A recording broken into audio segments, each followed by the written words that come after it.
Bienvenidos una semana más a Cantabria de Cerca. Si hay un colectivo que en los últimos años se ha echado a la calle a reivindicar, es el de los pensionistas. Reivindican sus pensiones y las nuestras también para el futuro, pero no es el único asunto que han puesto sobre la mesa. Para hablar de todo ello tenemos con nosotros desde la Coordinadora Cántabra de Pensionistas a Pepa Moleón. Pepa, bienvenida a Popular Televisión. Muchas gracias, Laura. Buen día. Gracias. Encantados de tenerte aquí y vamos a empezar esta entrevista, que tenemos muchos temas hoy de los que hablar, pero la primera pregunta que me gustaría hacerte: cuando hablamos de los pensionistas, ¿estamos hablando de un colectivo homogéneo o estamos hablando de un colectivo mucho más diverso de lo que parece? Gracias, porque efectivamente es algo que en general pasa, yo creo que con todos los colectivos. Hay una tendencia a homogeneizar y no, hablamos de un colectivo muy diverso y muy rico. Y muy variado también. Y muy variado, claro. ¿Hay un auténtico tejido organizativo en Cantabria?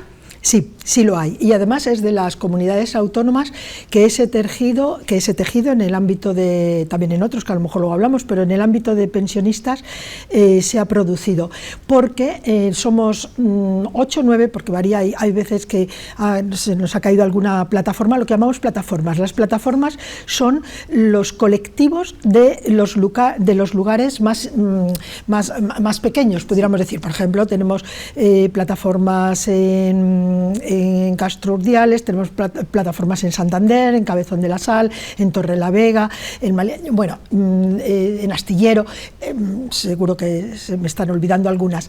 Y el conjunto de estas plataformas, de estos lugares, es lo que configuramos la Coordinadora Cántabra de Pensionistas. Y las dos formas de organizarnos y estructurarnos son muy necesarias, porque lo más local está recogiendo las necesidades del día a día de esos lugares, de esos entornos, que también entre sí son diferentes a veces, y la coordinadora nos da una voz consensuada, más homogénea y por tanto creemos que más eficaz muchas veces. Remontándonos un poco en el tiempo, nosotros os conocemos más, sobre todo a raíz de la crisis de 2008, cuando se empezaron a amenazar las pensiones. Pero ¿cuándo nació en sí la coordinadora y estas plataformas? Pues depende de las comunidades autónomas. Si yo no, desde luego iba a decir que si no recuerdo mal, porque dudo si también Asturias, junto con el País Vasco, fueron las que eclosionaron más pronto, y fue en torno al 2017.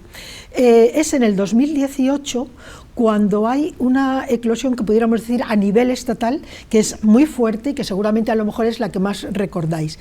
Y surge este movimiento pensionista porque habiendo, como ya digo, algunas experiencias previas, pero en el mes de enero del 2018 recibimos una carta, como se suele recibir casi cada año, comunicando a los pensionistas la actualización de las pensiones. Y ese año estaba en ese momento Fátima Báñez como ministra de Empleo, y nos llega de trabajo, ya sabéis que según el gobierno cambia, te ponen un nombre u otro. Un nombre u otro. Pues nos llega una carta diciendo y recordando que ese año nos iban a subir las pensiones un 0,25. Aquello nos pareció, puedo decirlo, insultante, nos pareció tan amargo que provocó claramente una eclosión, insisto, a nivel de Estado. Entonces es en 2018 y más o menos en ese primer trimestre cuando en los diferentes territorios, en las diferentes comunidades autónomas se van configurando plataformas, coordinadoras, y aquí estamos. ¿Y tú imaginabas que alguna vez ibas a salir a la calle a reivindicar tus derechos? No.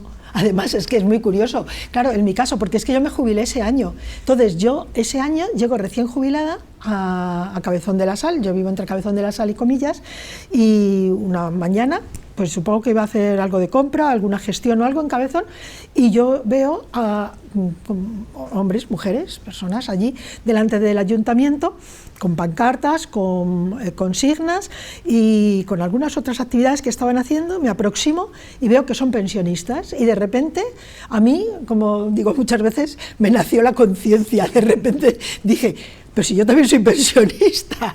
Ya digo, yo me acababa de jubilar en el mes de febrero de 2018 y entonces yo dije, yo tengo que estar aquí, estas personas no tienen por qué luchar por mí, yo tengo que... Y luego además, ahí yo he aprendido mucho, está siendo una experiencia muy bonita y muy interesante. Y además me di cuenta de que no estábamos, como tú muy bien creo que has dicho en algún momento, reivindicando nuestras pensiones, estábamos reivindicando sobre todo las pensiones del futuro.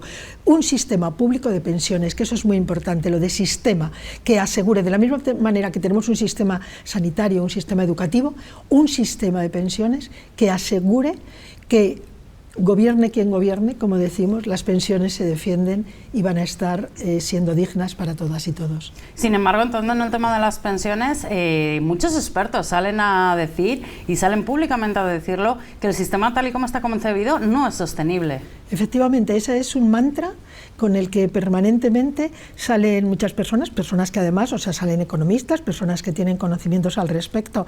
Lo que se les olvidan son varias cosas. Una, que hasta ahora en España el sistema público de pensiones depende de la seguridad social. Es un sistema acumulativo, es decir, que lo que los trabajadores actuales están poniendo en la hucha que llamamos de las pensiones, es lo que luego va a permitir que cuando la gente se vaya jubilando, va a poder ir teniendo una pensión digna, que además ese es nuestro objetivo fundamental. Pensiones para todas y todos y pensiones dignas, que permitan vidas dignas.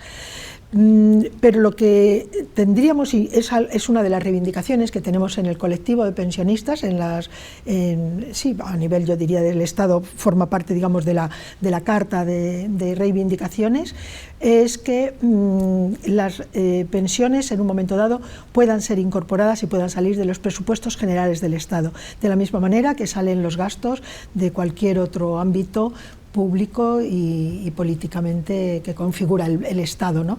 Es un problema de decisión política, no es un problema cuantitativo, es un problema cualitativo de dónde queremos gastar y cómo queremos gastar. Pepa, ¿se puede vivir hoy dignamente con una pensión? Con algunas no. Con algunas no, claramente. Esa es nuestra preocupación también. Por eso, otra de nuestras, digamos, de nuestros puntos fundamentales, de los primeros, es que la pensión mínima sea igual al salario mínimo. Fijaros que yo creo que últimamente, Laura, lo estamos viendo, se está dando un impulso importante y creo que además, más allá de colores políticos, poco a poco todos vamos a tener, incluso los partidos políticos van a tener que ir entrando en que hay que sostener y mantener y defender la sociedad del bienestar. Y no digo nada con la que nos está cayendo y con la que parece que se nos podría venir. La sociedad del bienestar es lo que asegura que todas las personas podamos tener, independientemente de nuestros ahorros, poderes adquisitivos y demás, que vamos a tener una vida digna. Y hay muchas pensiones que hoy todavía no lo son. Entonces, por eso también nosotros defendemos mucho cuando se está trabajando por la subida del salario mínimo, porque una pensión debería ser, y también las pensiones mínimas y las pensiones de viudedad, porque es un tema que además afecta de una manera muy especial a las mujeres. Por tanto, pensiones mínimas y pensiones de viudedad igual a salario mínimo. ¿Se debería también avanzar en otras cuestiones, como por ejemplo esa fórmula mixta de poder ser pensionista, pero también poder mantener cierto tipo de trabajo para el que quiera y pueda? Claro, porque realmente la jubilación cuando nos llega, pero no nos llega a todas y a todos.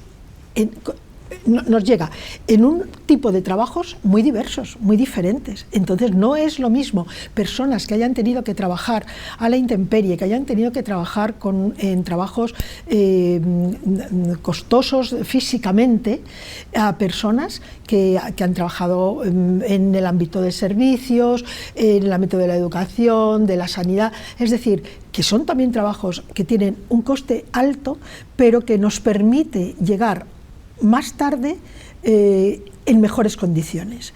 Por lo tanto, ese tipo de soluciones que a veces se van dando de poder armonizar una pensión con un trabajo en según y qué aspectos podría ser, en según y qué ámbitos, perdón, podría ser muy, muy interesante. Y sería beneficioso también. Sí, claro, seguramente. Nosotros lo que estamos claramente es en la defensa de un sistema público de pensiones, es decir, entendemos que puede haber personas que quieran tener pensiones privadas, pero eso tendrá que ser siempre una opción. De la misma manera que la gente que quiera tener, las personas ciudadanos que quieran tener una sanidad privada, tienen pleno derecho a ella, pero nunca a costa de la sanidad pública. Pues en esto es lo mismo, que los sistemas públicos, que el sistema público sea el garante, el sistema público de pensiones sea el garante de que cualquier ciudadana y cualquier ciudadano va a tener en el último tramo de su vida, que iba a decir en los últimos años, pues que cada vez son más años. Sí, eso, sí, desde luego. Entonces, que en ese último tramo de nuestra vida podamos tener unas pensiones que nos aseguren unas vidas dignas. Precisamente, como cada vez vivimos más años, cada vez se retrasa más la edad de jubilación. Sí, pero eso se retrasa no porque vivamos más años, sino que se retrasa por unos planteamientos economicistas. Nosotras, por lo menos desde el movimiento pensionista, estamos por unas jubilaciones anteriores, no posteriores, a los 65 años. Nosotras creemos que sería muy importante que las personas se pudieran jubilar entre los 60 y 65 años para que ese tramo que decimos de la vida pueda ser mucho más disfrutador, nos pueda permitir colaborar también con la sociedad, que podemos colaborar pero desde otros aspectos, y que permitiría a la vez que los jóvenes pudieran entrar al mundo laboral. Por lo tanto, creemos, todo esto es un puzzle, hay que manejarlo con generosidad y con amplitud de miras. Y luego también viene el problema de que las generaciones que vienen por detrás son menos numerosas. Y se Claro. está demostrando claramente que la caída de la natalidad Claro. va a llegar a un punto que haya una masa laboral que, tal y como está concebido, no pueda asistir a los pensionistas. Es verdad, pero también es cierto que la productividad ha aumentado, Sí, que los también estilos, la forma en cómo trabajamos, la forma en cómo se trabaja ahora mismo no requiere tanta mano de obra como décadas y siglos anteriores. Entonces es cierto, y tocas un tema muy importante, Laura, que es el de la bajada, la caída de la natalidad, en nuestro país concretamente, pero en muchos otros también, pero vamos, España especialmente, pero es que nos olvidamos de algo que es muy importante, y es que el mundo es uno, y el mundo es de todas y de todos, y las personas tenemos derecho a movernos en ese mundo, y no solamente dependerán las entradas de nuevos trabajadores del nivel, digamos, de natalidad que tengamos en nuestro país, sino de personas, mujeres y hombres, que puedan venir de otros países, como ya están viniendo. Muchos ámbitos de nuestras vidas hoy son sostenidas, y muy bien sostenidas, por las personas migrantes que están llegando en nuestro país concretamente. Bueno, cambiando un poco de asuntos, vimos también en una de las últimas caceroladas en la sede del Gobierno de Cantabria, reivindicabais también por la salud.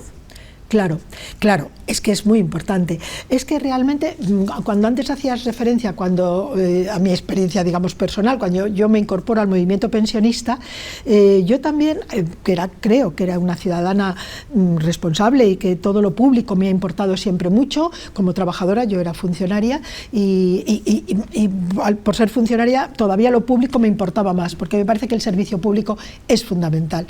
Entonces, yo tomé más conciencia, a mí la militancia en el movimiento pensionista, y creo que a todas y todos, siempre nos lo decimos, nos lo contamos, nos ha enseñado mucho. Y una de las cosas que nos ha enseñado es a recordar que hay unas patas fundamentales o unos soportes, unos pilares fundamentales que soportan esta sociedad del bienestar a la que hacía referencia antes. Y claro, la de la sanidad es fundamental.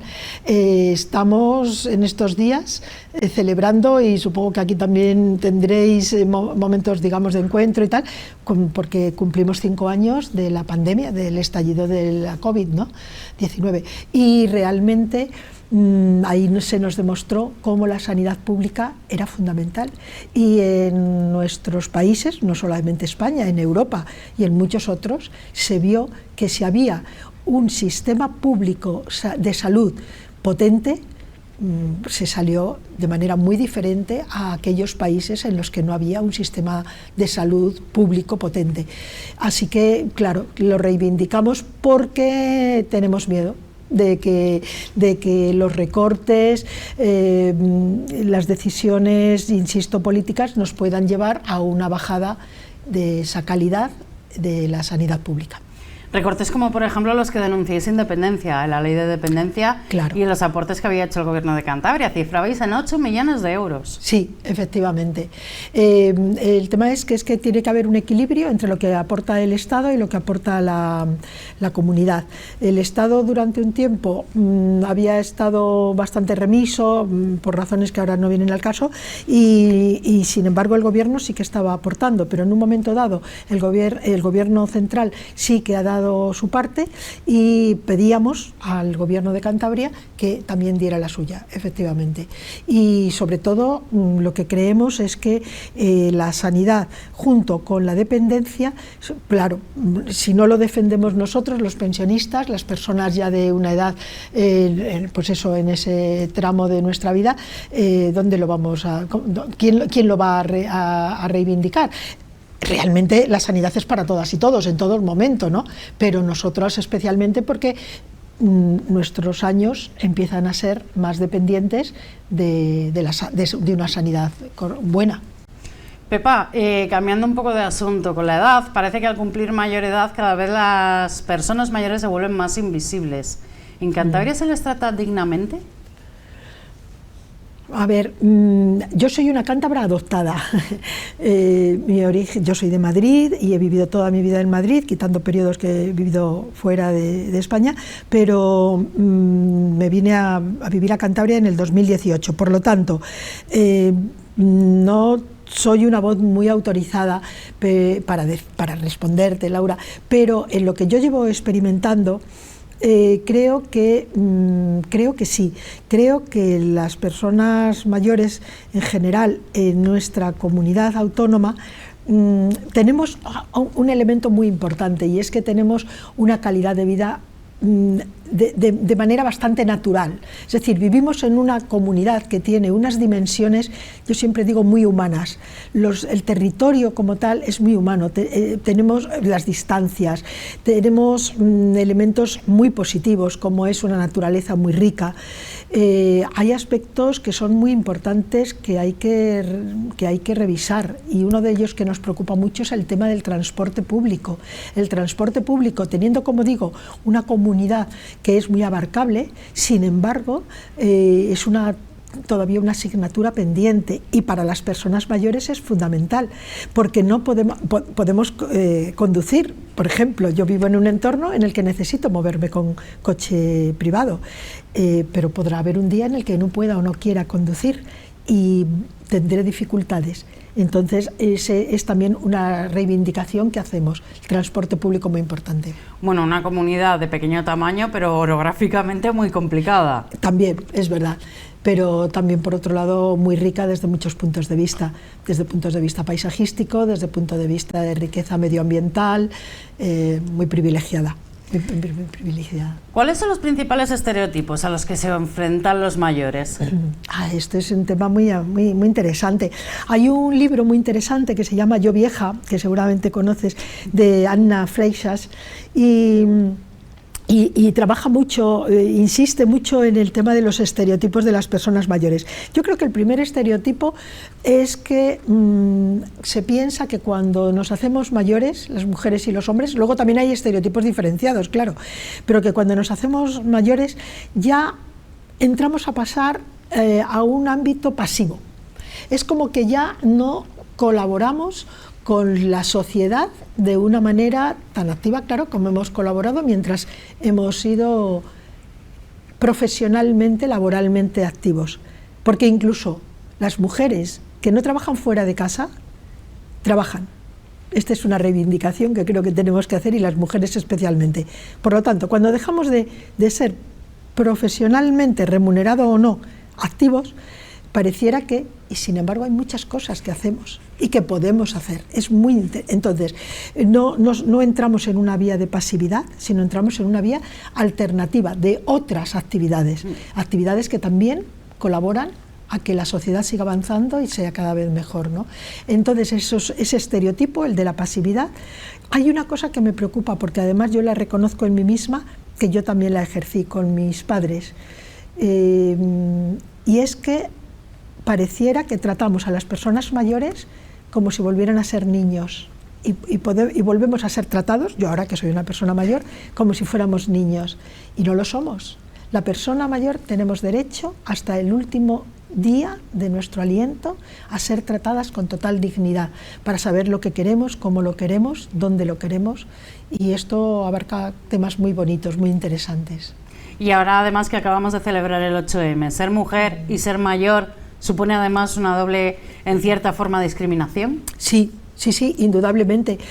Mira, yo colaboro con una fundación, la Fundación Luz Casanova, tiene la sede en Madrid, pero trabajamos en otros lugares, y trabajamos con mujeres víctimas de violencia de género y personas en situación de calle, sin hogar. Concretamente, en el ámbito de mujeres víctimas de violencia de género, tuvimos que encargar hace 4 o 5 años, un estudio, lo encargamos a la Universidad Comillas de Madrid, para que nos hicieran un estudio sobre la violencia de género en mujeres mayores de 65 años. Las administraciones nos decían que no hacían falta promover programas y proyectos para mujeres mayores de 65 años víctimas de violencia de género, porque no eran susceptibles de violencia de género en general. Y se vio que no es verdad. En cuanto nos hicieron este estudio, claro que había. Lo que pasa es que son mujeres que están a lo mejor viviendo con su maltratador. Mujeres que cuando quisieron denunciar, las mandaron a su casa desde las propias comisarías de policía porque el maltratador era su marido. Pues ajo y agua. Entonces es muy tremendo esto, ¿no? Entonces las mujeres mayores, claro que todavía tenemos más elementos de estereotipos, como decías, Laura. Bueno, vivimos en una sociedad de avances tecnológicos casi continuos. No sé si a veces os sentís que se deja un poco atrás, porque sí que es cierto que con la edad nos cuesta más aprender habilidades nuevas. Ha sido muy polémico el caso de los bancos y los cajeros de los bancos. ¿Os sentís que a veces no se tiene en cuenta a los mayores y cómo tienen que adaptarse ellos a esas nuevas situaciones? Claro, los bancos fue un momento muy, además estuvo muy bien porque hubo un compañero, una persona, no recuerdo ahora mismo de dónde era, pero recuerdo que era médico, y fue un hombre muy beligerante que puso voz a esa dificultad que estábamos teniendo las personas mayores para, claro, salió lo de los bancos porque es mucho el día a día, pero en general es toda la burocracia con la que nos tenemos que enfrentar, y todo lo que son las nuevas tecnologías facilitan mucho, pero también dificultan si no nos preparamos para ello. Entonces ahí hay que lograr ámbitos equilibrados, y los ámbitos equilibrados es que, concretamente, ya que has nombrado los bancos, las entidades bancarias lo que no pueden hacer es desmantelar. Primero, desmantelar entidades. Muchas sucursales se han cerrado. Eso es lo primero. El ámbito rural, concretamente, y estamos en una comunidad que tenemos un ámbito rural muy, muy rico, pero también se ha visto muy desposeído de este tipo de entidades. Y luego, por otro lado, además de quitar entidades bancarias, se han quitado personal. Porque está muy bien si alguien se maneja, que pueda agilizar los trámites y los procesos, pero si alguien tiene dificultades, es un cliente, es una clienta, y necesita, y debemos exigir que sea tratado con total delicadeza y con total educación, y como debe ser. Y esa persona tendrá que tener a su lado una persona, que las hay muchas veces, amable, que le indique cómo sacar dinero, cómo hacer un trámite en el cajero o cómo hacérselo esta persona, porque para eso están y para eso deben estar los bancos. No debemos olvidar que todos los años nos dan unas ganancias que me voy a permitir llamar obscenas. los bancos cada año cuando nos cuentan las ganancias que han tenido, y claro, a costa de eliminar sucursales y eliminar personas. Este es un caso además de cierto éxito también de la reivindicación, porque el plan era bastante más ambicioso, el de eliminar prácticamente todas las oficinas y eliminar la atención al cliente, sustituirla por la telemática. Cierto, y además fíjate que no solamente nosotros en el ámbito, digamos, de los pensionistas, el tema de la relación con los bancos no viene solamente o no fue dificultada en su momento solamente por la parte tecnológica, sino que también hemos hecho en algunos momentos, bueno, y lo seguimos haciendo porque no se termina de asumir.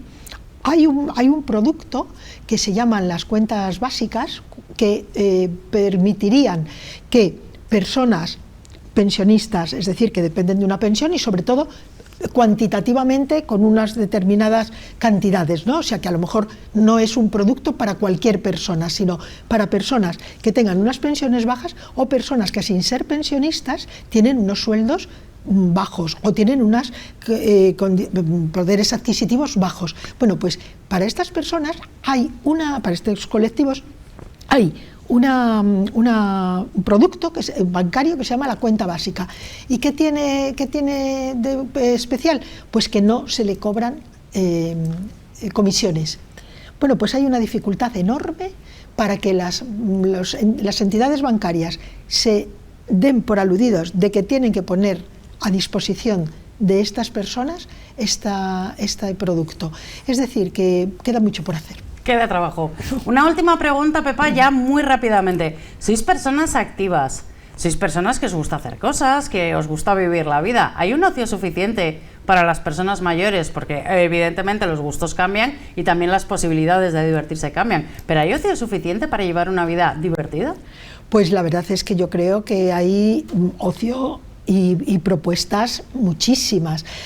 Yo vivo, ya digo, vivo entre comillas y Cabezón de la Sal, pero Cabezón de la Sal es mi punto de referencia. Nosotros allí tenemos una red de colectivos, una red de redes que se llama Entretejiendo Saja, y ahí somos colectivos de lo más diverso, personas que se dedican a ámbitos culturales, al ámbito del arte, a las danzas. Esto en cuanto a, desde un punto de vista que surgió en el centro de salud, además de Cabezón, para decir que la salud no es solamente la salud física, sino la salud mental, la salud social, el encuentro. Entonces, yo creo que sí. Lo que pasa es que los pensionistas, muchas veces, y las personas jubiladas, se nos encamina hacia un ocio únicamente lúdico. Y hay muchos ocios, hay ocios lúdicos pura y simplemente, que además tenemos que vivirlos, danzar, cantar, bailar, coros. Estamos en una comunidad en la que se canta, yo pertenezco a un coro, hago también danzas del mundo, hay muchas cosas, pero luego también hay un ocio político, podríamos llamar, de compromiso, de activismo, muy importante para seguir contribuyendo y colaborando a una sociedad mejor. Pepa, con este mensaje nos vamos a despedir, nos hemos quedado sin tiempo, pero muchas gracias por haber estado ahí con nosotros. Muchas gracias a vosotras, gracias de verdad. Muchas gracias a todos ustedes también que han estado con nosotros viéndonos. Recuerden, Cantabria de Cerca vuelve el próximo martes a las 10 de la noche aquí en Popular Televisión.